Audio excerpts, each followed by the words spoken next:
জমির নামজারি, দাখিলা, খতিয়ান, তদন্ত প্রতিবেদন সহ ভূমি সংক্রান্ত যে কোনো কাজ সহজ করতে সেবার আধুনিকায়ন ব্যবস্থা করেছে সরকার। তবে ব্যতিক্রম চিত্র ফরিদপুরের বোয়ালমারী উপজেলার চতুর ইউনিয়ন ভূমি অফিসে। সেবা প্রত্যাশীদের অভিযোগ, তদন্ত প্রতিবেদন কিংবা খাজনা আদায় বা নামজারি প্রতিটি ধাপে অতিরিক্ত অর্থ না দিলে মিলছে না কাঙ্ক্ষিত সেবা।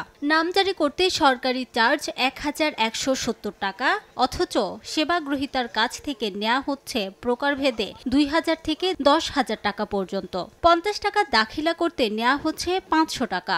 ইউনিয়ন ভূমি অফিসের কর্মকর্তাদের বিরুদ্ধে জেলা প্রশাসকের কাছে লিখিত অভিযোগ দিয়েছেন স্থানীয়রা। ভূমি সংক্রান্ত যে সেবার জন্যই তার কাছে যান, টাকা ছাড়া সে কোনো সেবাই দেয় না। বহুতবারই গেছে, গেলি ভাড়া টাকা ছাড়া কোনো কাজ করে না, টাকা দিলেও কাজ হয় না, ঘুরোয় খালি ঘুরোয়। যে সকল কর্মকর্তা কর্মচারীরা এই ধরনের ভূমিকায় আছে তাদের ব্যাপারে উপযুক্ত ব্যবস্থা নেওয়ার জন্য আমরা বিনীতভাবে নিবেদন জানাচ্ছি। তবে তহসিলদার বলছেন অতিরিক্ত অর্থ নেওয়ার বিষয়টি সত্য নয়। আমাদের এখানে অতিরিক্ত অর্থ নেওয়ার কোনো সিস্টেম নাই, আমাদের অর্থ নেওয়ারই সিস্টেম নাই, যার কারণে এই সমস্ত অভিযোগ মিথ্যা, ভিত্তিহীন, অমূলক, আমাকে হেয় করার একটা প্রচেষ্টা।